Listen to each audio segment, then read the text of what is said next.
Psych 227, Study Session 12, Social, Cognitive, and Humanistic Perspectives. Introduction. This lecture focuses on the social, cognitive, and humanistic perspectives to deception. Learning outcomes. At the end of this study session, the students should be able to understand the social cognitive perspective to personality development, understand the social cognitive perspective to the use of deception, understand the humanistic perspective to personality development, and lastly, understand the humanistic perspective to the use of deception. Social cognitive perspective. Social cognitive theory posits that portions of an individual's knowledge acquisition can be directly related to observing others within the context of social interactions, experiences, and outside influences. Social psychologists agree that the environment in which one grows up contributes to behavior. However, the individual person, and therefore cognition, is also just as important. The environment and cognition are factors influencing development in a reciprocal triadic relationship. For example, each behavioral weakness can change a person's way of thinking, that is, cognition.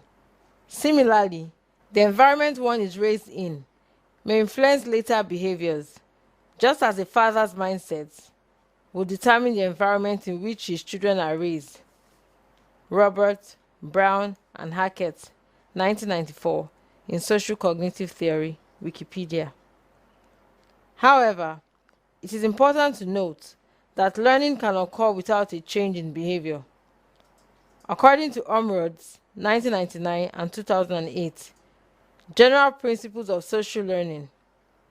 While a noticeable change in behavior is the most common proof of learning, it is not absolutely necessary.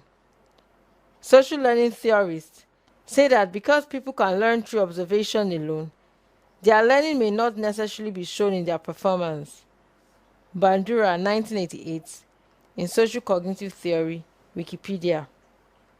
According to the Social Cognitive School of Thought, a deceptive individual must have learned deception from the environment through modeling, that is, social learning, and exhibit the behavior, which is deception, after realizing that deception affords people the opportunity of getting what they would not ordinarily get.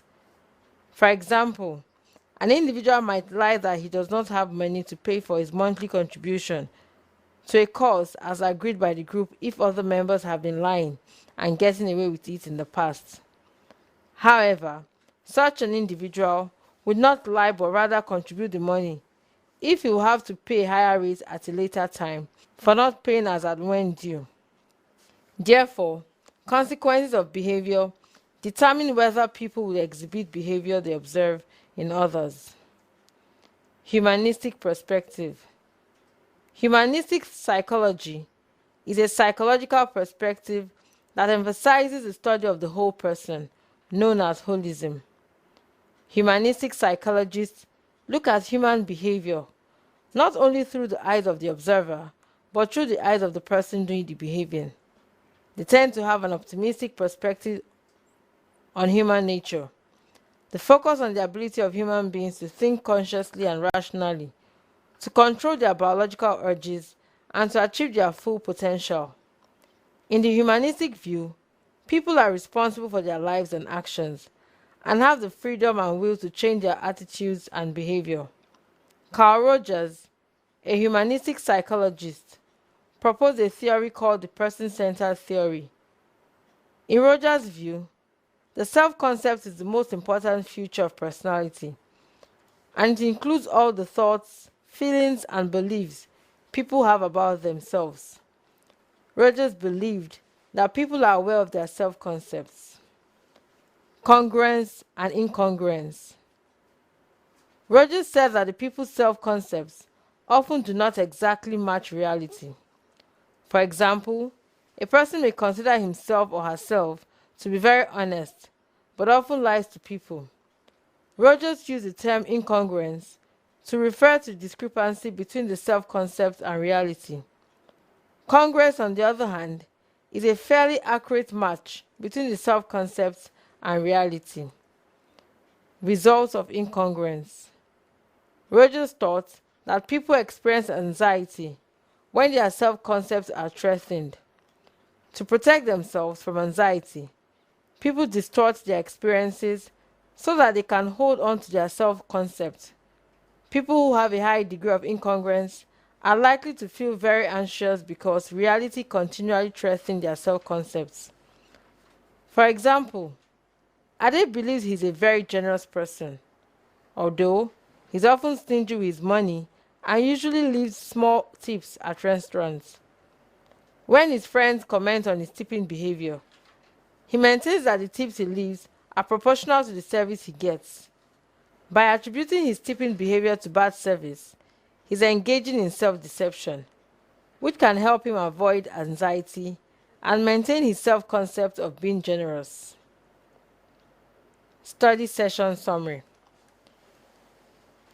Social cognitive theory posits that portions of an individual's knowledge acquisition can be directly related to observing others within the context of social interactions, experiences, and outside influences. While the humanistic psychology is a psychological perspective that emphasizes the study of the whole person, known as holism. Rogers used the term incongruous to refer to the discrepancy between the self-concept and reality. Congruence, on the other hand, is a fairly accurate match between the self-concept and reality. As a result of incongruence, Rogers thought that people experience anxiety when their self-concepts are threatened. To protect themselves from anxiety, people distort their experiences so that they can hold on to their self-concepts. People who have a high degree of incongruence are likely to feel very anxious because reality continually threatens their self-concepts. End of study session 12. Thank you for listening.